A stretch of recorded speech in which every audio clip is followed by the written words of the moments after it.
नमस्कार, मी सुमित जगदाळे. जनवार्तामध्ये आपल्या सर्वांचं स्वागत. पाहुयात पुण्यातील काही विशेष घडामोडी.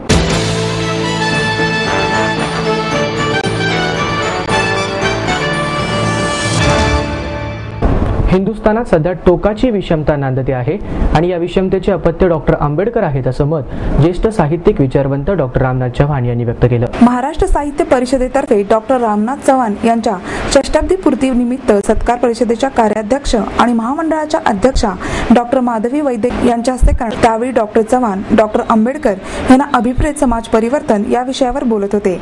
या प्रसंगी परिषदेचे कोषाध्यक्ष सुनील महाजन उपस्थित होते.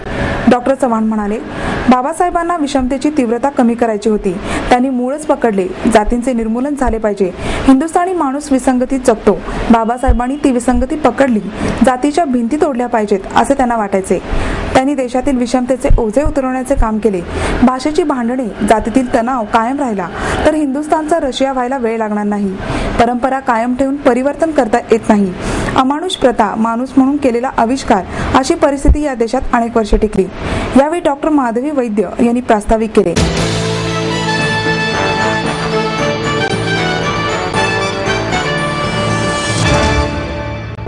शिवतेज दिन उत्सवानिमित्त जिजाऊ वंदन यात्रेचं आयोजन करण्यात आलं. शिवतेज दिन उत्सव समितीतर्फे लाल महाल येथे पुण्यश्लोक जिजाऊ वंदन मेळाव्याचे आयोजन करण्यात आले. यामध्ये नगरसेविका मेधा कुलकर्णी, मुक्ता टिळक, सीमा सर देशपांडे, शुभांगी भालेराव, स्वरूप वर्धनीच्या पुष्पा नडे व कल्पना जाधव उपस्थित होत्या. यावेळी श्री तांबडी जोगेश्वरी मंदिर ते लाल महाल जिजाऊ वंदन शोभायात्रा काढण्यात आली.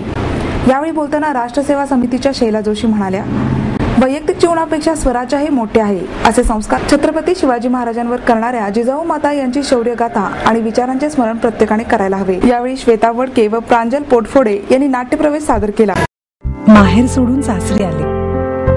इथे प्रेमाची, मायेची माणसं होती. पण माझं भविष्य सुरक्षित आहे याचा आनंद, आत्मविश्वास वाढवणारा होता. Samruddha Jeevan multistate multipurpose cooperative society limited. गुंतवणूक भावनांची, आनंद लक्षावधीचा. Samruddha Jeevan multistate multipurpose cooperative society limited.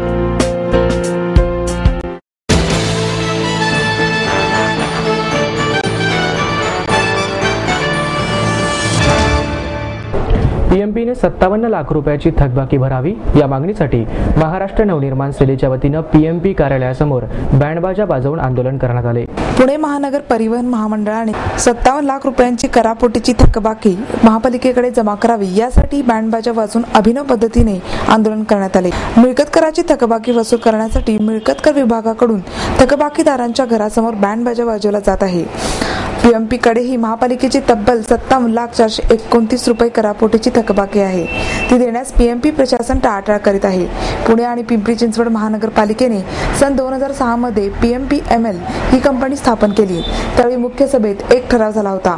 त्या ठरावाद्वारे पीएमपीच्या मालमत्तांवर अन्य मालमत्तांप्रमाणे कर आकारावा असा निर्णय घेण्यात आला होता. करापोटीची ही रक्कम भरावीच लागते असे पत्रही कर संकलन विभागाने काढले होते. मात्र अद्याप ही थकबाकी जमा झालेली नाही. त्यामुळे बँडबाजा वाजवून आंदोलन करण्यात आल्याची माहिती पक्षाचे महापालिकेतील गटनेते वसंत मोरे यांनी दिली. यावेळी पीएमपीचे अध्यक्ष आणि व्यवस्थापकीय संचालक RN जोशी यांना निवेदनही देण्यात आले.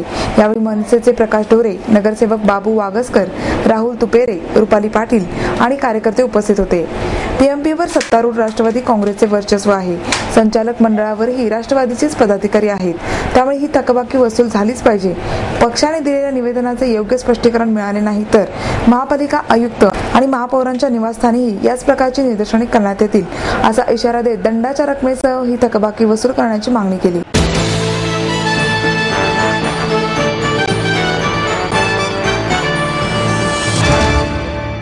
राजगड येथील वाजेघर गावात सर्प मेळाव्याचं आयोजन करण्यात आलं. त्रिमूर्ती क्लबच्या वतीने 3 दिवसाचा समर कॅम्प भरवण्यात आला आहे. त्यामध्ये मुलांना सर्व जातीच्या सापांची माहिती देण्यात आली.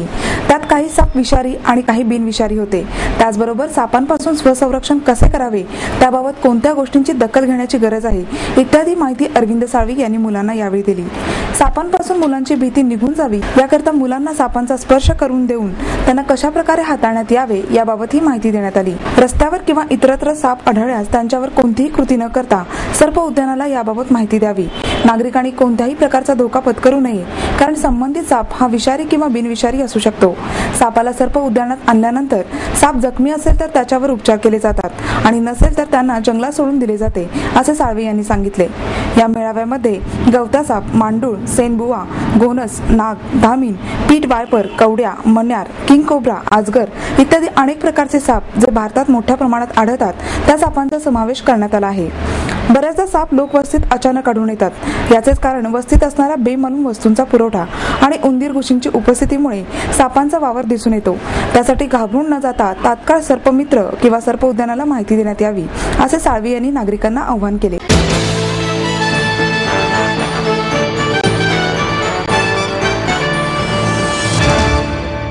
झपाटलेपणातून काम करणारे कलाकार सध्या दुर्मिळ होत आहेत.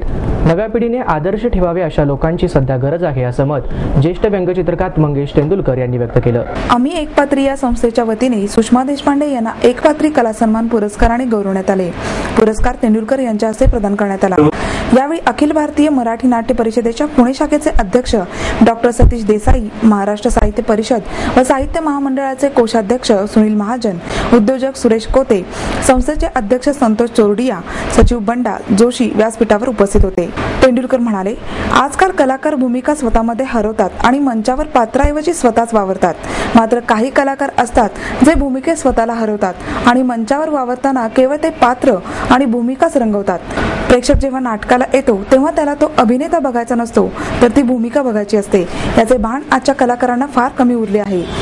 देशपांडे म्हणाल्या, एकपात्री प्रयोग ही एखादे व्यक्तिमत्व ताकदीने प्रेक्षकांपर्यंत पोहोचवण्याचे प्रभावी माध्यम आहे.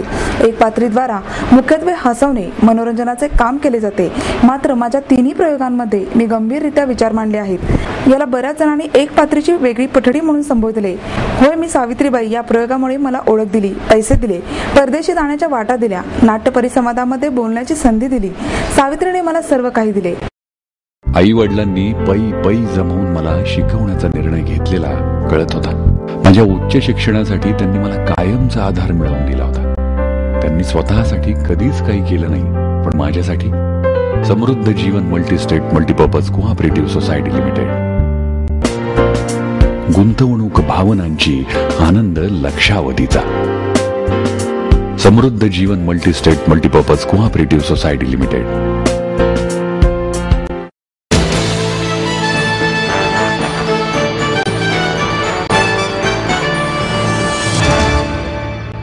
लोकमान्य टिळक विचार मंच आणि भाषा फाउंडेशन यांच्या वतीनं बागेतील पुस्तकघर या अनोख्या उपक्रमाची सुरुवात करण्यात आली. लहान मुलांच्या हस्ते फुगे सोडून या अभिनव उपक्रमाला सुरुवात करण्यात आली. लोकमान्य टिळक विचार मंचाच्या प्रमुख नगरसेविका मुक्ता टिळक, नगरसेवक हेमंत रासने, भाषा फाउंडेशनच्या स्वाती राजे आदी यावेळी उपस्थित होते. शनिवार पेठेतील वर्तक बागेत दर शुक्रवार शनिवार हे पुस्तकघर चालणार आहे. या दिवशी बागेत येऊन लहान मुले ही पुस्तक फुकट वाचू शकतील, यासाठी कोणतेही मूल्य असणार नाही. सुट्टीच्या दिवसात मुलांनी जास्तीत जास्त पुस्तक वाचावीत यासाठी हा उपक्रम सुरू केल्याचं नगरसेविका मुक्ता टिळक यांनी सांगितलं. हे पुस्तकघर दर शुक्रवार शनिवार चालणार असल्याचं सांगून स्वाती राजे म्हणाल्या की सध्या मुलांना उन्हाळी सुट्ट्या लागल्या आहेत, मात्र त्यांचा बराचसा वेळ टीव्ही बघण्यात अथवा कॉम्प्युटर गेम खेळण्यात जातो. हा असा वेळ जाण्यापेक्षा त्यांनी बागेत येऊन चांगली पुस्तकं वाचावीत, त्यातून त्यांच्या ज्ञानात भर पडेल, या हेतूनेच हा उपक्रम सुरू करण्यात आला आहे. येथे भाषा फाउंडेशनचे स्वयंसेवक मुलांना पुस्तक वाचण्यासाठी प्रोत्साहन देणार आहेत.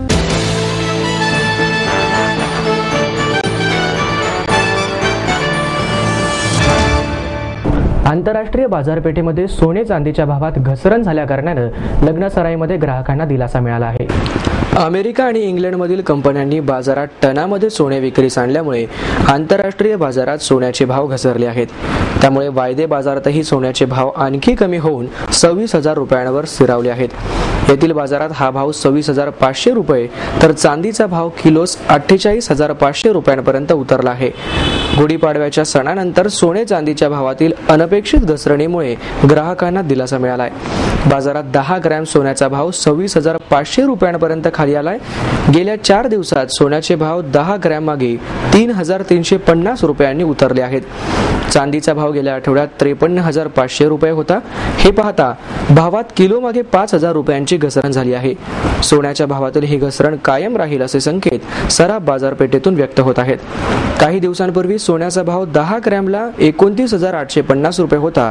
त्यानंतर सुरू झालेली घसरण कायम राहून आता हा भाव 26,500 रुपयांपर्यंत खाली आला आहे. अमेरिका आणि इंग्लंडमधील कंपन्यांनी टनाने सोने विक्रीस काढले आहे, परंतु तिथे सोने खरेदी करणाऱ्यांची संख्या कमी आहे. शिवाय त्या ठिकाणी पैशांची चणचण अर्थात नाणेभाडे अधिक जाणवत आहे. जगात सर्वाधिक सोने आयात भारत आणि चीनमधून होते. हीच खरेदी सध्या त्या ठिकाणी सुरू झालेली आहे. भाव उतरत असल्याकारणानं स्थानिक बाजारपेठेमध्ये सोने खरेदीस गुंतवणूकदारांसह सामान्य ग्राहकही उतरल्या. MCX वर सोन्याचा 10 ग्रॅमचा भाव 26,000 रुपये झाला. त्याचाच परिणाम सराफ बाजारामध्ये दिसला. आपलं स्वप्न, आपलं मन, आपलं स्वतःचं घर हेच खरं धन. समृद्ध जीवन पार्क सादर करत आहे 140 फ्लॅट्सची एक प्रशस्त गृह योजना.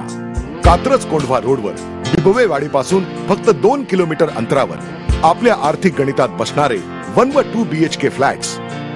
तब्बल 3 मजली पार्किंग सह ऐस गार्डन, क्लब हाऊस आणि इतर सुविधांनी सुसज्ज. बुकिंग साठी संपर्क 9850937373 9850947373. समृद्ध जीवन, नांदी सौभाग्याची, सुरुवात प्रगतीची.